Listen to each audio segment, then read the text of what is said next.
je vous remercie d'être venus si nombreux.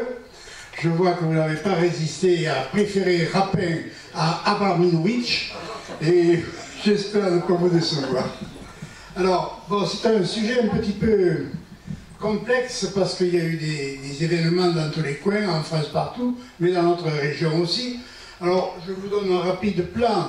D'abord, la présence protestante dans notre région avant 1562, les chefs qui étaient pour les catholiques Montluc, le duc de Guise, pour les protestants, le prince de Condé, les Rapins et Hortastor, on en parlera. Ensuite, nous parlerons des trois guerres, parce qu'il y a eu trois guerres de religion, puis interrompues par la Saint-Barthélemy, et enfin, nous verrons une succession de faits, de paix, de paix temporaire, qui ne sont pas allés au-delà. Bon, nous allons nous intéresser donc à une région que vous connaissez bien, qui est traversée par la Garonne, séparant au nord, venant de Toulouse pour aller à Agen, séparant le Languedoc de la Gascogne. Nous suivrons le fleuve de Grenade jusqu'à la hauteur de l'abbaye de Belperche, bien connue de notre club, de notre groupe. Pendant ce parcours, la Garonne reçoit sur sa gauche deux affluents qui sont la Gimone, qui passe au bas de Beaumont, et le Lambon. Voilà. Alors donc, pour traverser la Garonne et pour relier Mauvezin, qui est une cité forte protestante au sud, de Montauban, qui est au nord, il n'y avait pas de pont à l'époque, et donc il fallait passer par des gués et des bacs. Et ces bacs, il y en avait un à Grenade, il y en avait un à Verdun, il y en avait un à Masgrenier, il y en avait un à Belperche, et c'était autant de points de recherche et de disputes pour la possession de ces points de recherche.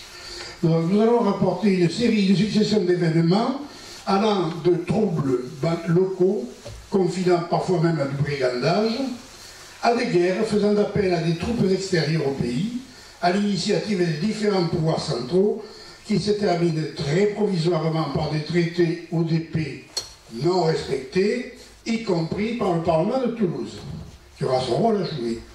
L'ordre chronologique nous a paru le meilleur repère pour se retrouver dans cette multitude de faits.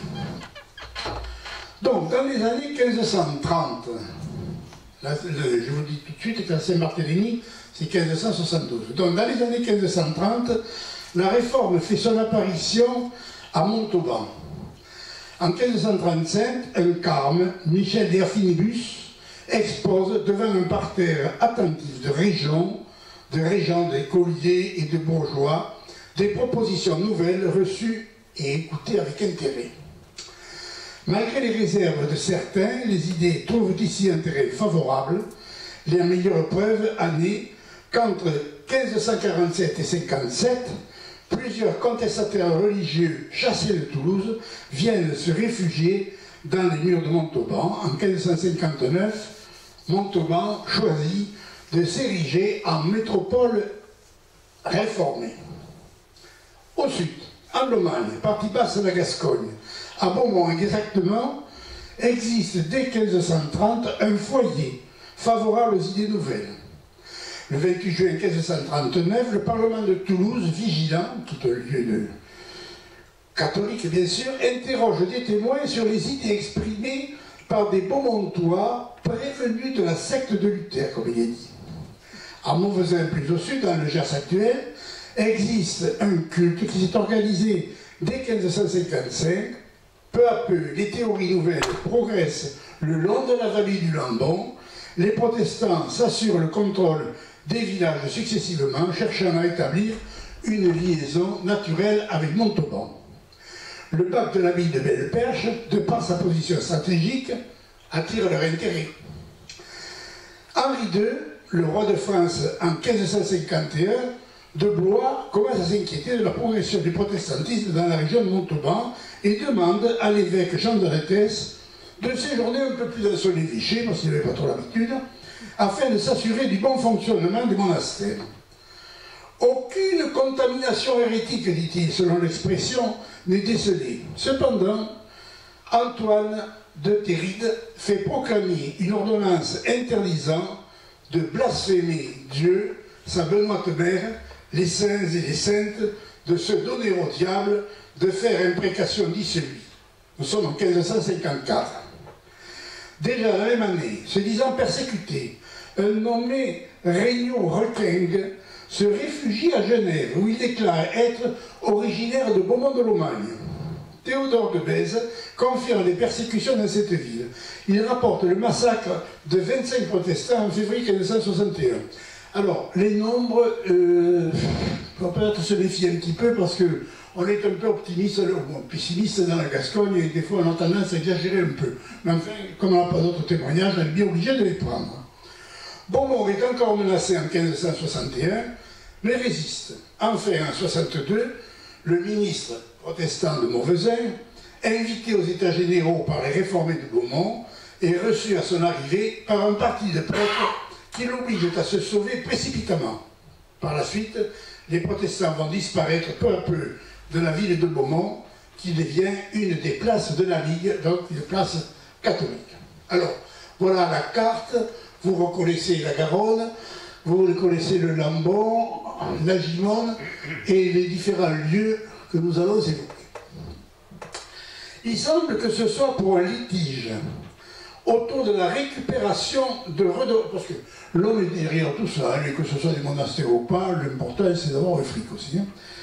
De récupération de redevances dues à l'abbaye de Belle-Perche pour des territoires possédés aux alentours de Montauban, qu'apparaissent les premiers troubles, qui ne demandent qu'à s'étendre. À Donzac, par exemple, l'agitation des réformés fait craindre pour l'Église.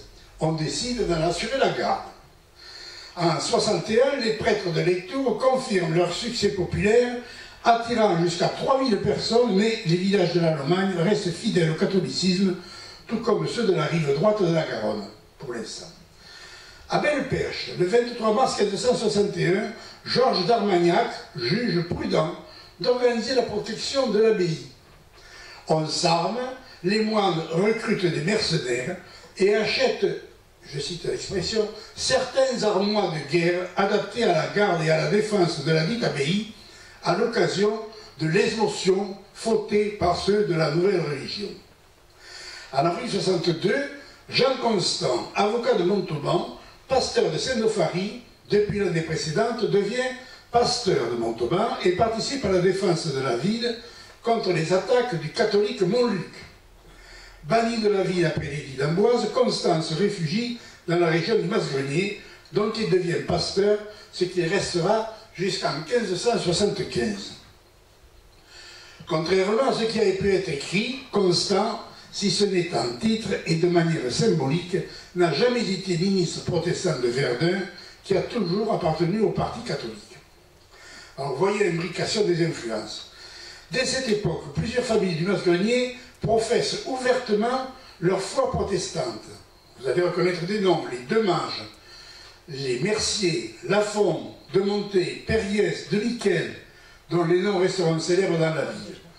Des liens de mariage unissent les Demange à Pierre de Doux, qui est le seigneur de Onde, de l'autre côté de la Garonne, dont la fille Cécile avait épousé en deuxième noces Antoine de Rapin.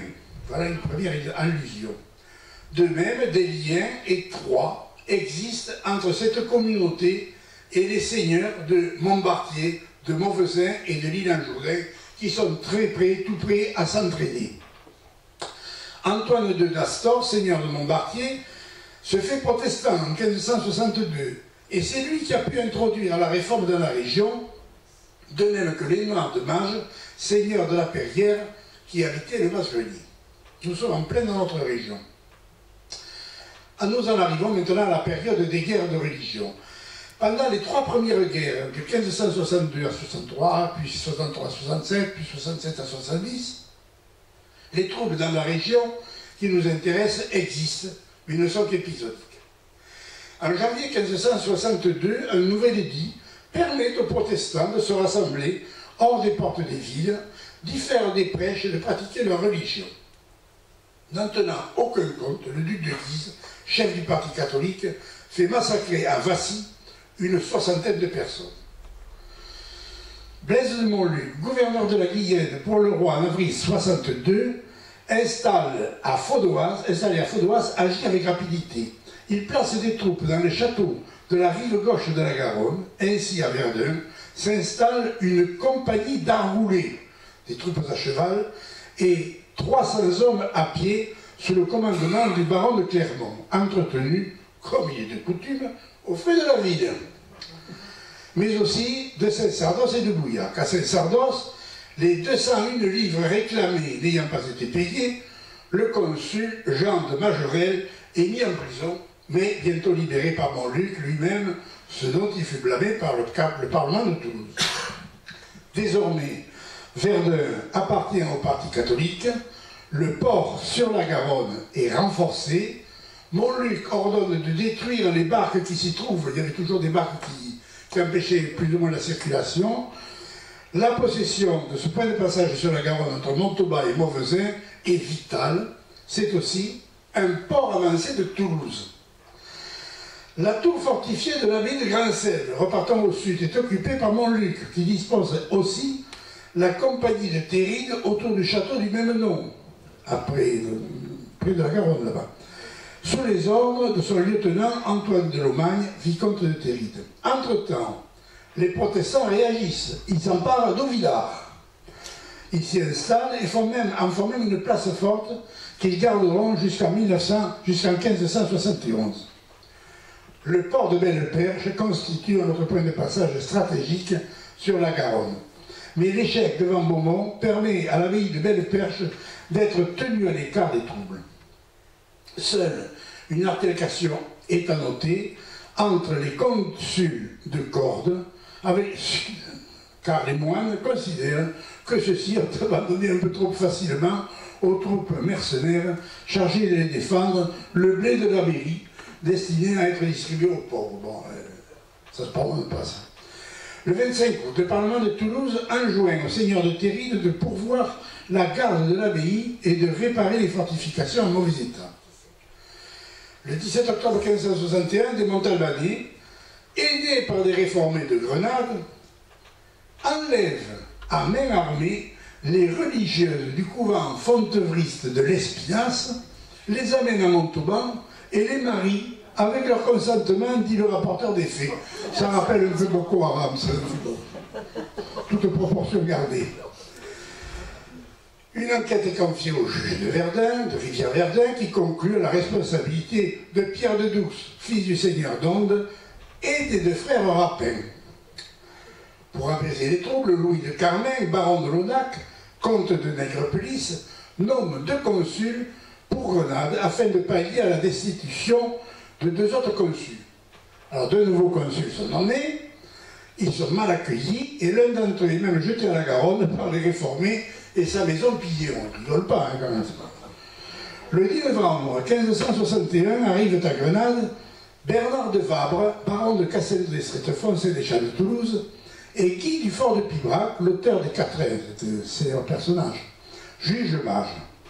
Guy Dufort ne trouve rien de mieux, c'est-à-dire pour séparer les catholiques et les protestants. Seigneur, oui, alors voilà, il ne trouve rien de mieux que de descendre chez son parent, Pierre de Douce, seigneur d'Onde, où il rencontre Étoile Philibert de Rapin. Un soupçon de partialité, puisque c'est des parties à juger, se fait jour quant au jugement attendu. Une foule hostile commence à s'assembler. Dufort se montre, il est conspué. Les consuls les récusent, le juge mage, loin de s'en laisser compter, les menace d'être pendu et étranglé. Tout se calme, cependant, et le lendemain, les élections prévues ont lieu en présence d'Antoine Carpentier, juge de Rivière-Verdun. À Grenade, les idées de la réforme sont répandues par Pierre de Douce, seigneur d'Onde, ainsi que par les frères Antoine et Philibert de Rapin. Antoine avait été un chef militaire dans l'armée du prince de Condé. Philibert s'était installé à Grenade à la suite de son mariage avec Jeanne du Verger. En mai 1562, les protestants avaient choisi ce dernier pour signer un accord avec le parti catholique représenté par le baron de Fourquevaux et par le seigneur des Masses. Confiant cet accord pris en leur nom par Philibert de Rapin, les protestants, après avoir déposé les armes, quittent la ville. Aussitôt, ils sont pourchassés, plusieurs centaines périssent, dit la chronique, les autres doivent s'enfuir. Les coupables de ces faits sont ramenés à Toulouse à l'initiative de Rapin pour y être jugés. Ils s'échappent, se soustraient ainsi à la justice. De leur côté, les catholiques demandent réparation de leur émotion et violence. Finalement, ce sont les chefs Philibert et Antoine de Rapin qui sont condamnés à mort par contumace. Devant de tels troubles, les consuls de Grenade décident de s'armer. Ça ne marche pas, ça. Alors, la paix d'Amboise, du 19 mars 1563, contribue elle aussi à ramener le calme. Montauban, qui avait résisté à 3 tentatives de siège de Montluc et Théride, doit ouvrir ses portes, restituer leurs biens aux catholiques, démolir les murs. De même, l'abbaye de Belle-Perche consent à abattre ses murailles, c'est la paix, protectrice, ce qui n'empêche pas Georges d'Armagnac, abbé commendataire, de construire une résidence abbatiale très confortable que l'archevêque vient visiter plusieurs fois en 1564. Les habitants de Grenade, quant à eux, doivent engager des procès pour retrouver leurs biens, immeubles, de même que leurs récoltes. Deuxième guerre de religion, 63-64, non, 63-68 même. Le prince de Condé n'ayant pas, l'intérêt personnel n'est pas loin, le prince de Condé n'ayant pu obtenir le titre de lieutenant général du royaume qui lui avait été promis par Catherine de Médicis, les hostilités reprennent. Ça sert à rien à la religion, en fait c'est comme ça. Dès 63, les catholiques se constituent en ligue. À Aucamville séjourne un détachement de l'armée de Montluc destiné à la surveillance de Grenade. Deux forces se trouvent en opposition. D'un côté, Blaise de Montluc aidé de mercenaires espagnols, de l'autre, l'armée de nobliaux locaux avec à leur tête les vicomtes de Montclar, de Bruniquel, de Caumont et Antoine de Rapin. Des troubles éclatent à Grenade, le capitaine de Clermont fait jurer aux deux parties de respecter les édits. Les consuls promettent de punir le premier séditieux qui se manifesterait, dit-il, fût-il ministre, diacre ou surveillant, prêtre ou moine, ainsi que d'interdire de porter des armes. Deux consuls catholiques et un protestant signent la convention. On cherche toujours la paix, c'est bon.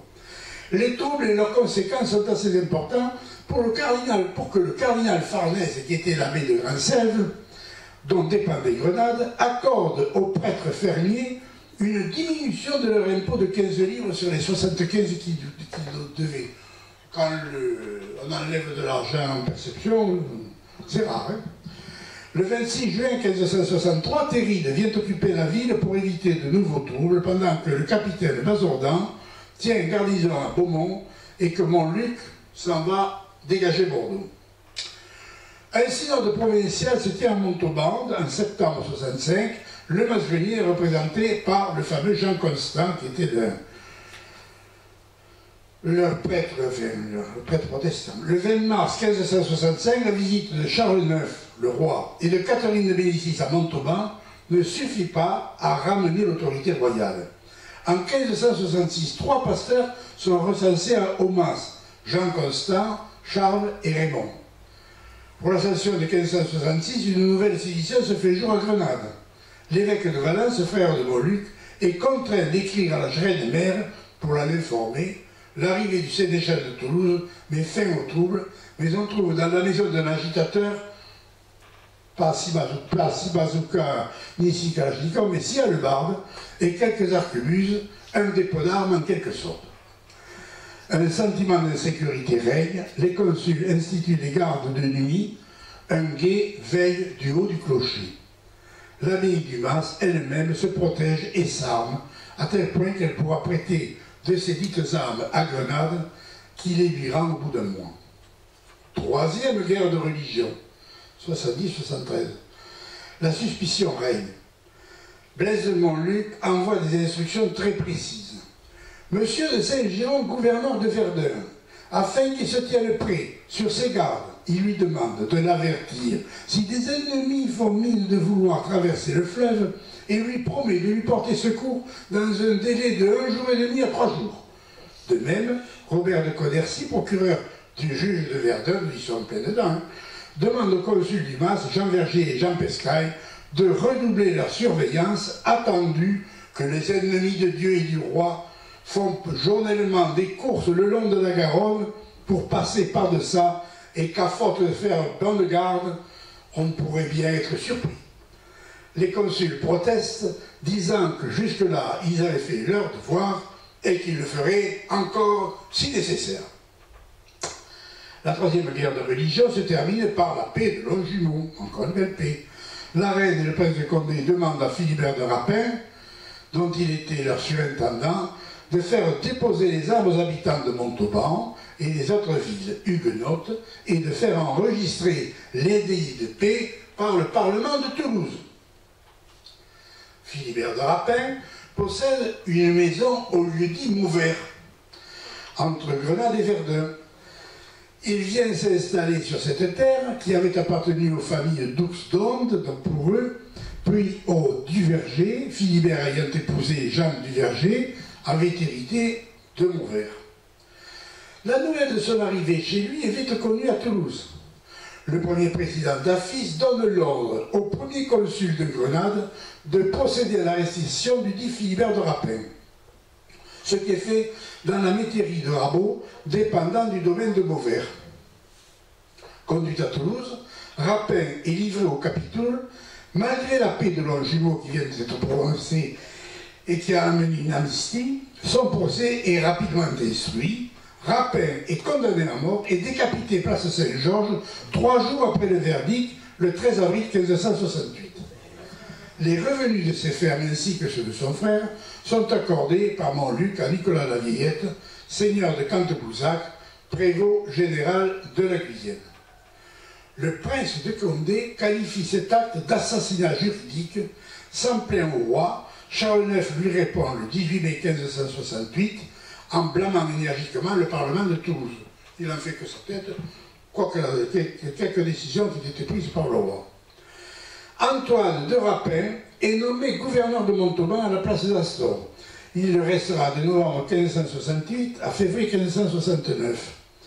Henri de Navarre et Louis de Bourbon autorisent même Antoine de Rapin à battre monnaie. Il participe à la bataille de Gannat, puis à une marche entre le Dauphiné et l'Anjou, et il reviendra gouverneur de Montauban entre juillet 69 et 70. À Montauban, les troupes protestantes se réunissent sous la conduite d'Antoine d'Astor et d'Antoine de Rapin. Ils se rendent à Mauvert et ravagent toutes les propriétés catholiques de la région.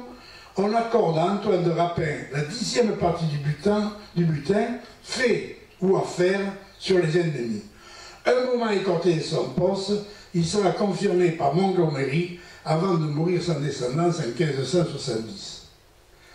Les troupes de Coligny et du prince de Condé reviennent l'année suivante, ruinant spécialement les maisons de campagne des membres du Parlement de Toulouse en inscrivant sur les ruines « Vengeance de Rapin ».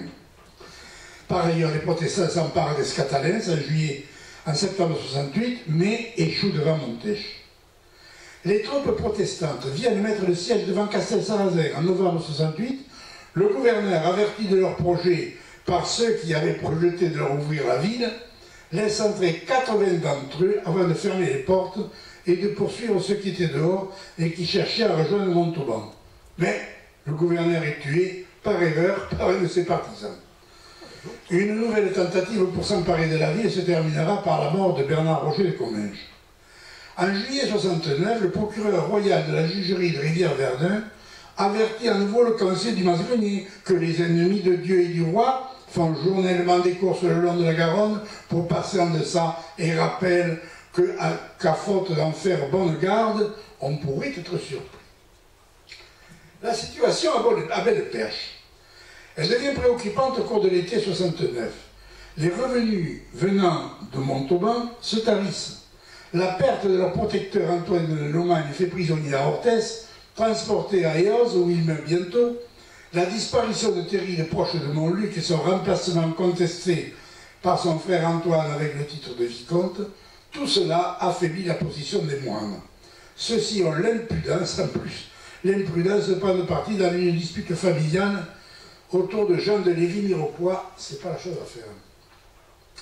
Les moines de l'abbaye de Grand-Selve comprenant le danger qui les menace, font protéger la grange de la Salle près de Montaigne. Vous connaissez ce grange, hein?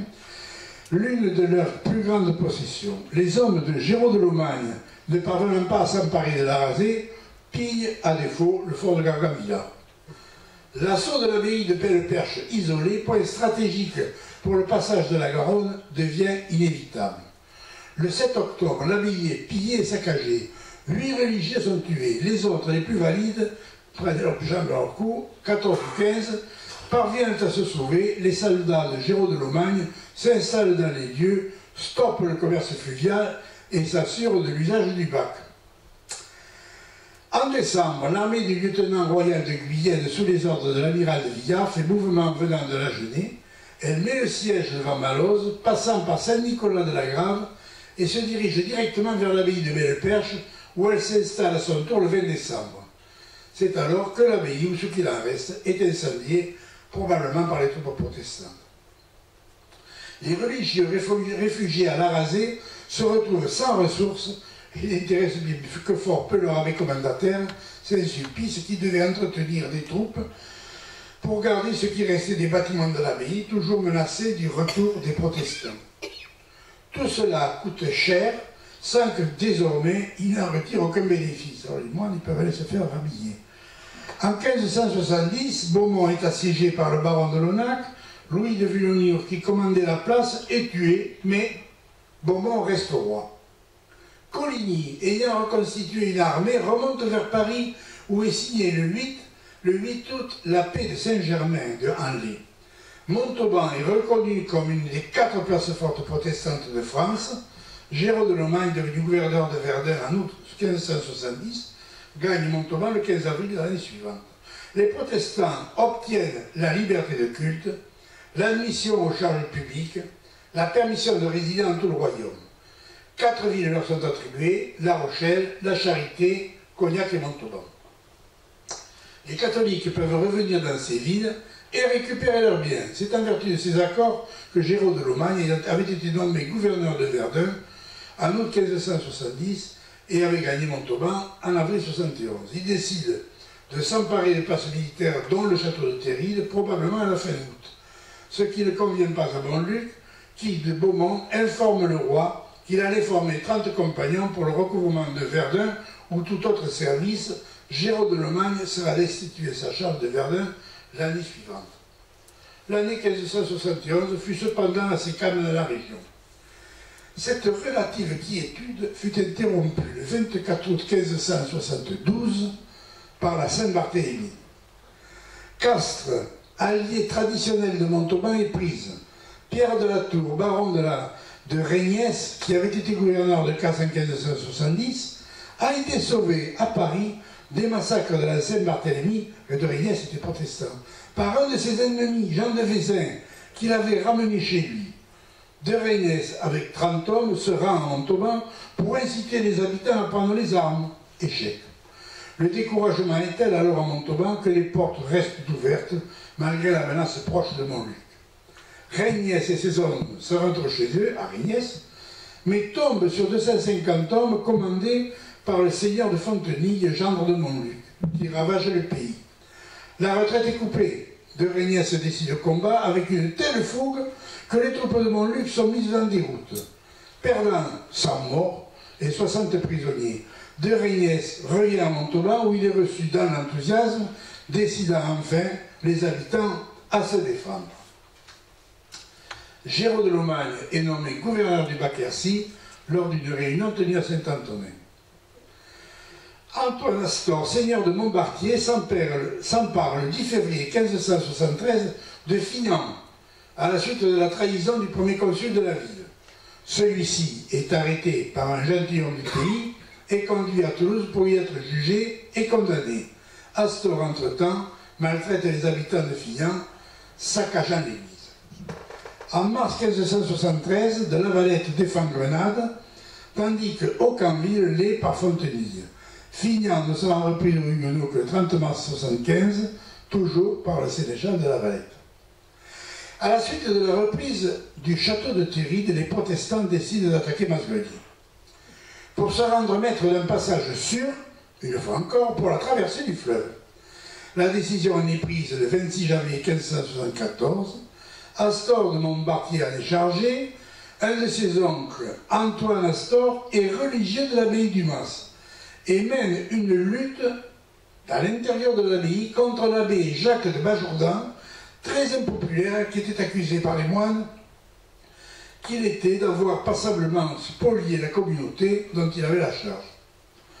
Au mois de mars, Astor et ses troupes, partis d'Aufignan, passent la Garonne, entrent dans le Mas et l'auraient mis à feu et à sang. Les habitants, chassés de chez eux, sont poursuivis hors les murs, se rassemblent devant l'abbaye que les religieux avaient barricadée en toute hâte. Là, le dos au mur, les Mazéens font volte-face, tentant de s'opposer aux soldats de Montbartier. N'y parvenant pas, ils prennent la fuite vers Verdun et Maubec. Les assaillants se retournent vers l'abbaye, en force l'entrée, pillent les bâtiments et y mettent le feu le 15 mai 1974. Ne restera debout qu'un des piliers de soutien du clocher.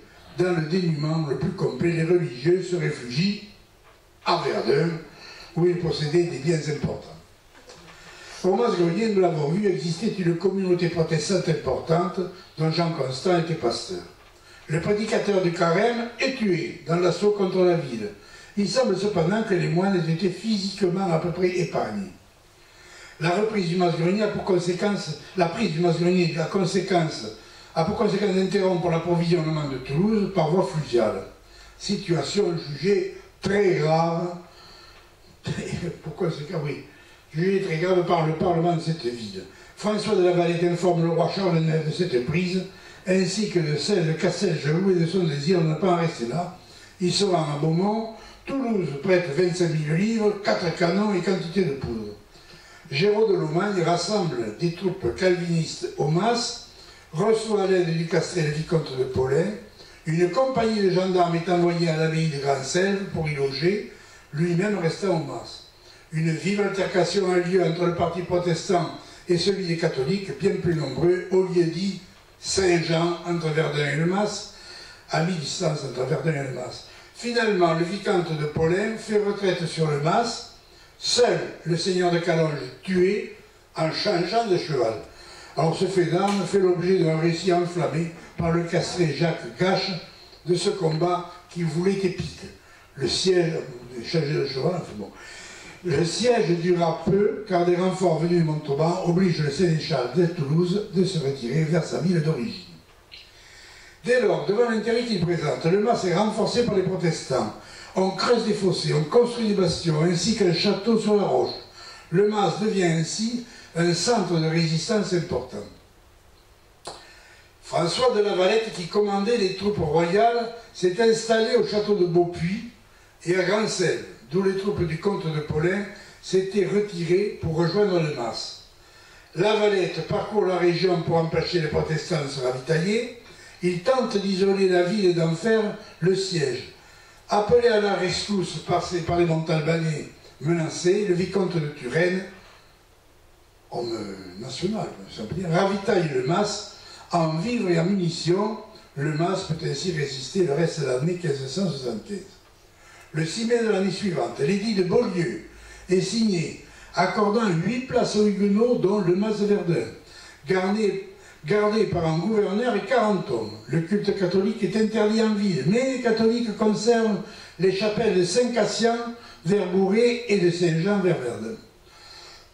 Au colloque de Montauban, le 5 janvier 1576, le Mas est représenté par M. Montet, ancien, M. Boissier, aurait été prié d'aller servir à l'église du Mas.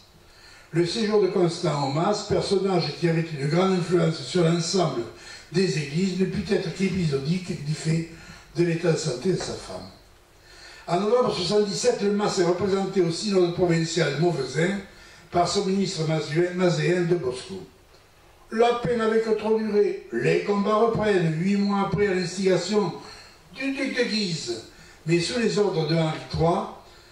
Le 1er juillet 1577, celui-ci révoque tout ce qu'il avait accordé l'année précédente. Les troupes encore représentant le pays se constituent en bandes, se livrant au pillage et obligeant les habitants à élever les fortifications et à organiser des gardes nocturnes. le pasteur de Bosco se plaint des difficultés avec l'église du Mas. Il en fait un récit au synode provincial de Montauban, où il est accompagné par M. Gerland et Lafont, diacre. Les pasteurs du Mas-Grenier seront par la suite Michel Charles et Pierre Galouste. Un événement doit être rapporté. Henri de Navarre, futur Henri IV, qui se rendait de Lectoure à Montauban, passant en bas de Beaumont et harcelé par quelques arquebusiers. Il les fait poursuivre jusque sous les remparts de la ville. Mais de Beaumont sortent une centaine d'hommes, ce qui oblige le roi de Navarre à charger ses ennemis avec vigueur. Ceux-ci ne durent leur salut qu'en se réfugiant dans la ville, on leva précipitamment les ponts-levis. Henri poursuivit sa route vers le Mas-Grenier et Montauban, où il arrive le 16 août 1585. Il revient au Mas-Grenier, où il couche avant de repartir pour Négrac. En janvier 1586, aux environs du Mas, Henri, commandant en personne, attaque et met en déroute 3 compagnies royales. En mai 1586, Henri de Navarre, toujours lui, fait livrer armes et munitions aux Mazéens par les Montalbanais. Pour autant, certains échanges commerciaux se poursuivent entre les deux parties, puisque le 7 avril 1586, après une délibération du Conseil de Grenade, il est décidé que les personnes qui auraient payé tribut ou fourni de l'argent à ceux du Mas, ou qui leur auraient fait passer des marchandises, seront arrêtés et poursuivis. Le 17 avril, dans l'espoir d'arrêter l'ennemi, c'est-à-dire les protestants, les États de Rivière-Verdun, tenus à Grenade, décident que 160 salades, soldats bien sûr, seront soldoyés aux dépens du pays et répartis par moitié entre les villes de Rivière et de Verdun. Verdun n'en voulant pas, Grenade en prendra 15 de plus pourvu que le pays suffise à leur entretien. Finalement, 37 hommes de pied y sont fixés. Le duc du Maine et le maréchal de Matignon sont priés d'en faire supporter les frais au pays de Rivière-Verdun en général. Le 7 janvier 1588, Henri repasse par le Mas, où il couche avant de poursuivre vers Montauban. Le duc de Guise est assassiné le 23 novembre 1588.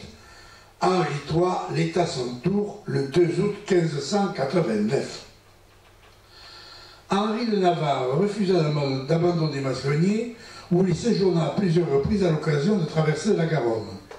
Jusqu'en 1577, les batailles locales continuent à se dérouler jusqu'à ce que soit signé à nouveau le 8 octobre à Poitiers un arrêté.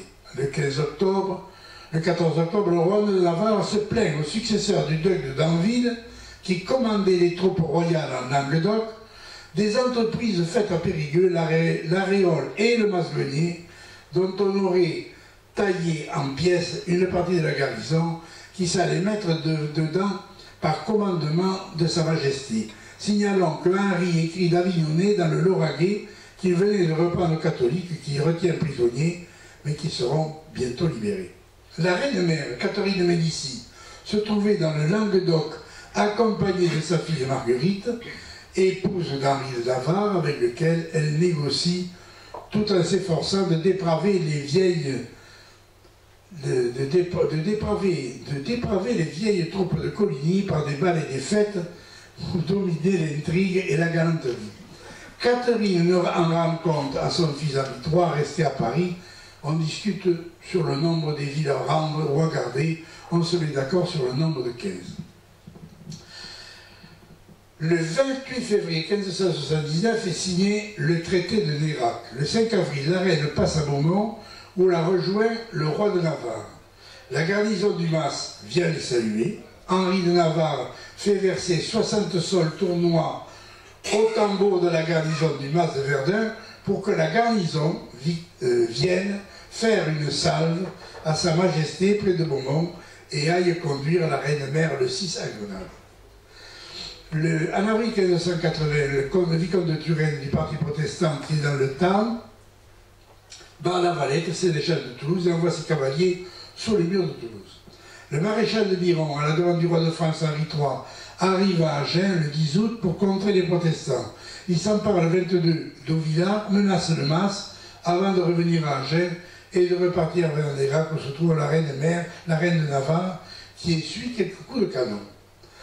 Le 26 novembre 1580, un traité signé au château de Flex dans le Périgord confirme l'édit de Poitiers. Les réformés reprennent les châteaux de Théry et de Tauriac, ce qui permet à Géraud de Lomagne de signer une quittance en tant que gouverneur de la ville du Mas de Verdun. Pierre de Rapin, baron de Mauvert, est nommé gentilhomme servant par Henri le 18 mai 1581. C'est la génération suivante. Les amours multiples du roi de Navarre, comme de sa femme, chacun de son côté, ont amené une rupture entre les deux époux. Monsieur de Bellière est envoyé par le roi Henri III auprès de son beau-frère pour lui demander de se réconcilier avec sa femme. Le roi de Navarre accepte à condition que les garnisons cantonnées autour de Nérac soient reportées à 10 lieues de la ville. L'autre partie demande qu'il en soit fait de même pour les places huguenotes. Henri accepte en partie, mais garde Masgrenier, nous sommes en 1584.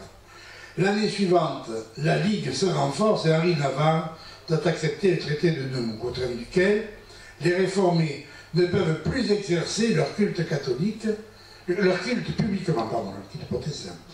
Tous les ministres doivent sortir du royaume et les réformés abjurer ou s'exiler. Le pape Sixte Quint intervient, il excommunie Henri de Navarre et Henri de Condé, ainsi que ceux qui leur obéissent. Le 24 janvier, les protestants s'emparent de Montbéki puis de Bessens et de Pantal, villes situées toutes les trois sur la rive droite de la Garonne. Le 26, Henri de Navarre dîne à Montbéki, où il aurait eu une aventure galante. Il soupe et couche à Montbartier. Le 9 février, Henri dîne à Montauban avant de souper, coucher au Masgrenier, puis de poursuivre vers Mauvezin. Vous voyez que Henri de Navarre, il est Masgrenier. Le siège est mis devant Bouillac par les réformés, Grenade réagit et envoie 200 cavaliers dans la moitié loge à Verdun et les fantassins qui passent à la Garonne à Mauvais. Savenès emprunte 2 mousquets et 8 arquebuses à un marchand de Toulouse. Une courte épidémie de peste fait quelques victimes à Grenade et à Aucamville, ce qui ne calme guère les ardeurs.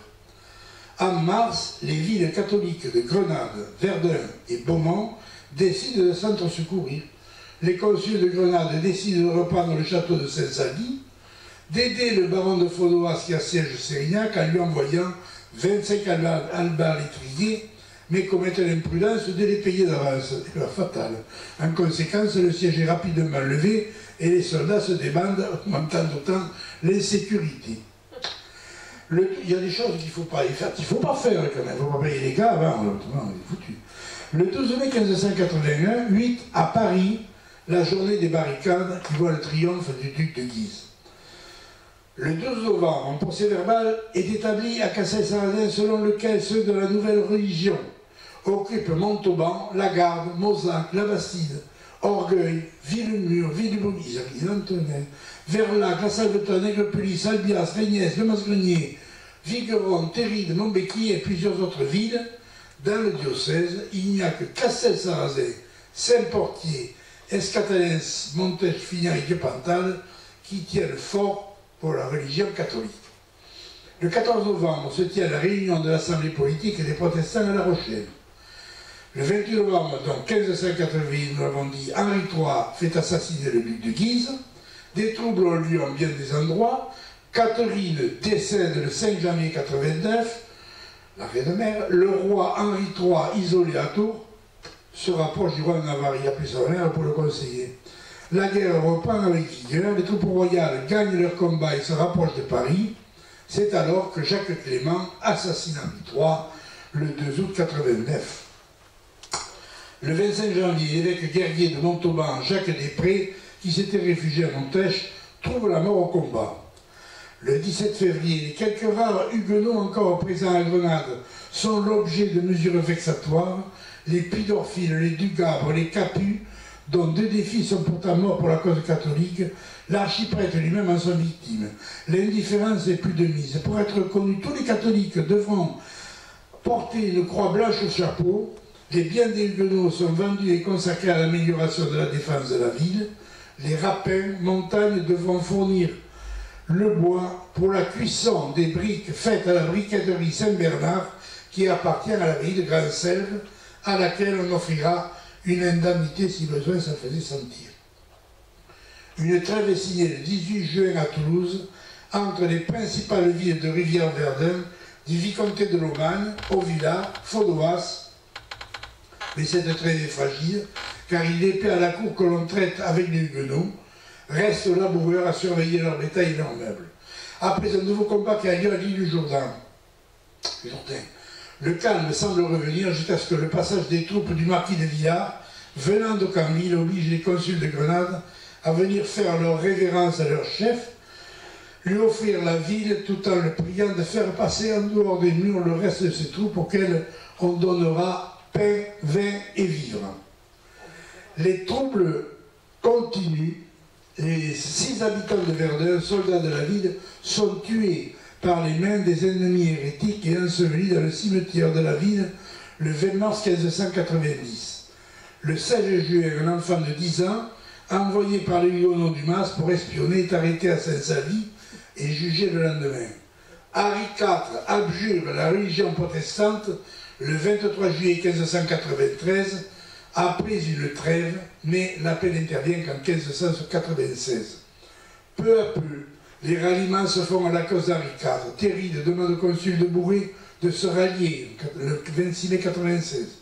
Le 30 juin, Pierre de Rapin ordonne au consul de Candide d'apporter au Masgrenier le reste de l'argent qu'ils lui doivent, sous menace de faire main basse sur les personnes et le bétail. En 1596, toujours le duc de Joyeuse s'empare de Grisol, dont il fait pendre le gouverneur de Fénelon. De là, il va bombarder Castel-Sarrazin avant de se retirer à Toulouse. Grenade, de son côté, est assiégée par des troupes sous la conduite de Pierre de Rapin. Le 30 septembre, le maréchal Matignon est à Verdun. Il y écrit une lettre que nous possédons au maréchal de Montmorency. À la suite de l'arrivée d'Henri de Navarre sur le trône de France, les ministres protestants reçoivent une indemnité de l'État. Le ministre Galloust a droit à 11 écus pour ses gages, pensions et entretiens. Le Mas de Verdun est représenté au colloque d'Armagnac, qui réunit 8 églises protestantes, Mauvezel, L'Île-Jourdain, Mas de Verdun, etc. Le 13 septembre, Ferdinand Arvarus effectue une visite ecclésiastique à Bouillac et Comberouget. Il fait en quelque sorte l'état des dieux. Il écrit « L'église y est toute démolie, n'ayant rien que le pêne servant de clocher. On dit la messe dans un lieu profane et indécent, tout ouvert aux bêtes. Les paroissiens déclarent « Le temple de l'église paroissiale du dit Dieu avait été ruiné et défait par ceux du parti contraire, et avant de l'avoir démoli, emportèrent 5 cloches, grandes et moyennes. Du clocher de la dite église, ils emportèrent aussi 2 grandes croix d'argent, l'une dorée et l'autre non, une relique d'argent avec un ange de chaque côté, une custode, 2 calices, la tour d'argent et tous les accoutrements d'Icelle. À Comberouget, le visiteur constate que l'église est toute rompue, n'y ayant que le patu et le pêne qui servaient de clocher. On dit la messe dans une maison profane où il n'y a qu'un autel, 4 nappes devant le sang, devant l'autel, ni aucun ornement, ni à point de relique, ni de calice, ni orbe, ni chose semblable servant au service divin, sauf une croix et une custode de laiton. Ce que confirme Vital Amoureux, religieux de Grand-Selve, qui rédige des articles secrets sur Bouillac. Il mentionne quelques huguenots, le capitaine Béraud, Carrier, Pierre de la Verrière, Jean Maury, qu'il qualifie de scandaleux. À Comberouget, il note le capitaine Tesson, un nommé Petitou, natif de Comberouget, et 2 de ses beaux-frères qui sont du Mas, et plusieurs autres dont on ne sait pas les noms, et à nouveau le capitaine Béraud déjà rencontré à Bouillac, tous hérétiques. L'édit de Nantes est signé le 15 avril 1598. 13. Il maintient le Mas comme place protestante pour 8 ans avec une garnison de 61 hommes d'armes sous les ordres de Pierre II de Rapin, fils de Philibert de Rapin, gouverneur du Mas. Ceci est confirmé par Sully en 1605 et par Louis XIII en 1617, s'engageant à verser les sommes prévues pour l'entretien des garnisons. Le culte catholique est rétabli, mais comme dans tout le royaume, la liberté religieuse est garantie. Cette liberté religieuse n'est pas du goût du Parlement de Toulouse, qui fait des difficultés pour enregistrer l'édit. présentant des remontrances au roi, auquel il lui fut vertement répondu, il n'avait pas habitude. Je veux être obéi et que mon édit soit publié et exécuté par tout le royaume. Cette même année, le mas reste attaché à Montauban et non à la Guyenne. Le Parlement se résout à enregistrer l'édit le 23 septembre 1600. Le prieur de l'abbaye Jean Cordier réclame immédiatement le bénéfice des dispositions prévues par l'édit. Le 23 septembre 1600, Claude Saint-Félix et Armand Dufort-Pujol, conseillers au dit Parlement, l'un catholique et l'autre protestant, députés par le roi, se rendent au Thomas à la demande des religieux de l'abbaye, toujours réfugiés à Verdun. Ils sont reçus par Pierre de Rapin, capitaine de la garnison, et les consuls. Les commissaires royaux ordonnent aussi la restitution de l'emplacement de l'église Saint-Jacques du Mas-Grenier qui avait été brûlée et détruite, de la place contiguë de tous les biens que les catholiques possédaient dans la juridiction, notamment de la maison dont les protestants avaient fait leur temple, ceci devant sous huitaine à retirer la chaire, les bancs et autres aménagements. Les deux communautés s'efforcent tout de même à vivre en bonne intelligence, seules subsistent en campagne des destructions et des pillages attribués plutôt à des crimes crapuleux. Les villes de sûreté protestantes gardent leur défense en bon état. Le culte catholique rétabli en septembre 1600, la paroisse se reconstitue indépendamment de l'abbaye dont les religieux méfiants restent à Verdun, d'où ils ne reviennent qu'en 1644, non sans avoir résisté le plus longtemps possible. L'assassinat d'Henri IV ravive les tensions. Corbéran d'Astor et de Montbartier, fils de Bernard, l'ancien gouverneur du Mas, mort en 1608, passe sur la rive gauche de la Garonne et ne pouvant s'appuyer sur le Mas, le gouverneur Pierre de Rapin, bien que protestant ayant refusé de s'associer à leur action, entreprend de fortifier les ruines de l'abbaye et ce qu'il ne peut faire du fait de la présence des troupes envoyées par le Parlement de Toulouse. Il se contente de détruire la chapelle de Saint-Jean. Louis XIII décide de mettre un terme au désordre, mais ceci est une autre histoire. Disons seulement que le duc de Luynes, jugeant nécessaire de s'assurer des places de la rive gauche de la Garonne, ordonne au duc de Mayenne de s'emparer du Mas, ce qui fut fait le 27 juillet 1621. Pierre de Rapin livre la place moyennant le versement d'une indemnité pour sa réédition. À cet effet furent imposés tous les sujets taillables de Rivière Verdun et des 4 baronnies adjointes de Théry, de Lonac, Faudois et Marestan. Les fortifications du Mas sont détruites, sous menace de 4 000 livres d'amende en cas de non-observation. Le 25 juillet 1625, un raid mené par des Mazéens réfugiés à Montauban entraîne la destruction de l'église. Ce n'est qu'après la prise de Montauban que prit fin véritablement la guerre. Pour autant, l'abbé commandataire Jean Dallard des Plans poursuit devant le Parlement une trentaine d'habitants du Mas-Grenier, responsables de l'attaque, de l'incendie de l'église, du pillage du trésor, dont la cloche qu'ils avaient vendue à leur profit. 5 d'entre eux sont emprisonnés à Toulouse. Le 6 octobre 1633, Jean Blanc, Isaac Boyer, Antoine Bourrieux sont condamnés à être pendus et brûlés.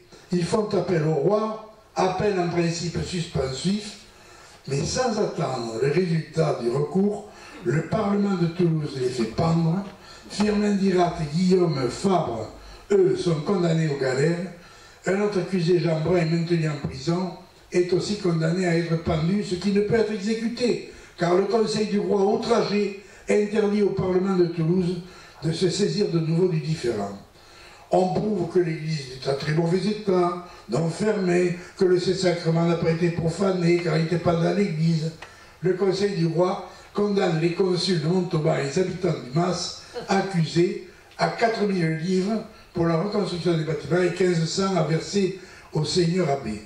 Les galériens sont libérés, Jean Brun quitte sa prison et on oublie les suppliciés. Pendant l'année 1654, Alexandre Dublanc avait été consul faisant foi de la révision de la RPM, religion réformée. Le 6 décembre de la même année, Clément Lelong, juge du pays de Verdun, décide de nommer lui-même de sa propre initiative les consuls suivants, qualifiant de crime de lèse-majesté les faits qu'auraient commis les habitants protestants de la ville. Il décrète que ce crime les rend incapables d'exercer les charges consulaires. Isaac de Mage en appelle à la chambre de l'édit de Nantes de Casse mais le Parlement de Toulouse refuse d'admettre son avis. Cependant, il décharge de Mage et les autres protestants de l'accusation infamante de lèse-majesté. Le 4 décembre 1780, Louis XIV prend une ordonnance qui impose l'appartenance à la religion catholique pour être consul. Ceci annonce la révocation de l'édit de Nantes, qui survient en octobre 1785, et l'apparition des dragonnades. Le chevalier de la Fare occupe le Mas, dont les habitants abjurent le samedi 25 août 85, devant Barthélemy Abbaillon, curé du Mas, après avoir appris l'objurgation, les Montalbanais qui concernent 50 familles représentant de sa vie personne. Ne participent pas les familles de Mages, de Doux, seigneurs d'Onde, qui après une poursuite sur les toits de Toulouse finit par abjurer dans cette ville, de Rapin, seigneur de Mauvert, abjure en octobre à Mauvert même, de Mercier, abjure sans doute à Montauban où il habite, et d'Astor, abjure à Aucamville. Seul quitte la France François Brun et sa femme Jeanne Casal, Daniel, François et Jean de Rapin, petit-fils de Pierre de Rapin, qui fut gouverneur du Mas et qui se réfugie lui-même en Hollande. Dans les archives de Verdun-sur-Garonne, on trouve le récit d'une conversion en date du second jour de l'année 1752. Jean de Jourda, âgé de 23 ans, habitant de la paroisse du Mas-Grenier, fille de Philippe Jourda, cordonnier, et de Jeanne Chaubet, habitant du Mas, ayant reconnu que, hors de la vraie église, il n'y avait point de salut, de sa bonne volonté, sans aucune contrainte, a fait profession de la foi catholique, apostolique et romaine, et abjure à l'hérésie de Calvin entre nos mains, dans lesquelles nous, prêtres de la paroisse du Mas, en vertu du pouvoir spécial accordé par Monseigneur l'archevêque de Toulouse à cet effet, lui donne publiquement l'absolution de l'hérésie dans la chapelle des dames religieuses de cette paroisse. Preuve, s'il en fallait, qu'encore au milieu du siècle suivant, dans le peuple subsistaient des tenants de la religion réformée. Ajoutons que la plupart des convertis de force, surtout dans les familles nobles ou bourgeoises, restèrent fidèles à leur foi, qu'ils continuèrent à exercer en secret. Je vous remercie.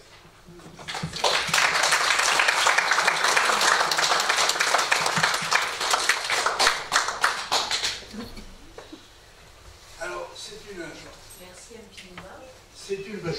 c'est une histoire très embrouillée, évidemment. Il y a tout se mêle là-dedans. Il y a des faits nationaux, il y a des faits locaux, des vengeances, des... Bon, c'est humain. Voilà. Mais les guerres civiles, c'est pas marrant. Merci beaucoup. Et si vous avez des questions, je pense qu'elles doivent être nombreuses, parce qu'on s'aperçoit que notre région n'a pas été épargnée par cette violence pendant pas mal de temps. Est-ce que vous avez des questions? Moi, je voudrais dire que Michel a fait un gros travail de recherche dans le détail, parce que la région avait vraiment été très touchée par ce phénomène, et que vous avez pris chaque village et des noms que l'on connaît. Enfin, on a tout ça dans les archives, et l'abbé Passera a fait un texte sur l'état des paroisses après les guerres de religion, et c'est vraiment monstrueux, tout ce qui se trouve. Alors, il reste quand même le clocher de Saint-Salvi qui n'a pas été détruit, qui fait le symbole qui reste, oui, en fait. Et je voudrais aussi insister sur le rôle du baron d'Astor, qui a vraiment été très très important pour faire tomber le Mas. Enfin, j'ai trouvé très bien. Très riche, très riche. Les années n'étaient pas là. Simplement pour dire que dans les registres paroissiaux, 1628, il y a une liste de ceux des Verdenois qui ont été tués à la Perrière.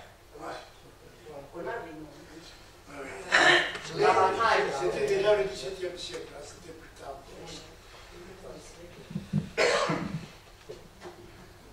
Plus de questions? Merci. À la prochaine. Le 4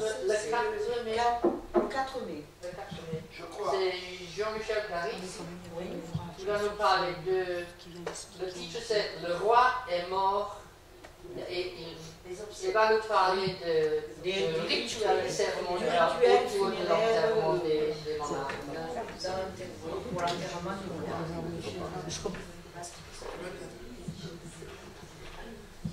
Mais je voudrais signaler que Michel Manson, qui n'a pas pu être là ce soir, fera une conférence à Montauban le samedi 16 avril à 11h sur le personnage que je n'ai pas retenu. Un écrivain, oui, un poète. Une femme qui a, alors de mémoire, qui a connu, je crois, Alexandre Dumas, et qui est de la région d'Orléans. Oui. Je sais. C'est ça. Madame Bourg.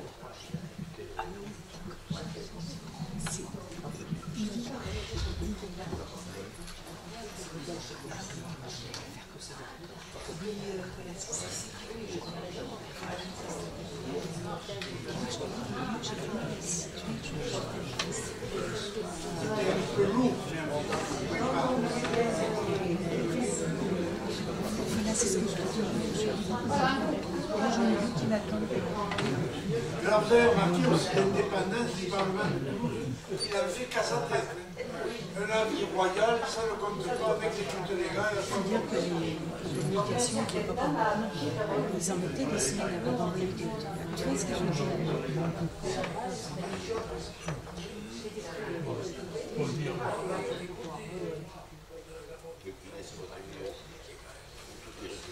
Il faut mieux qu'on demande à Lise. Lise, elle nous explique mieux que je peux.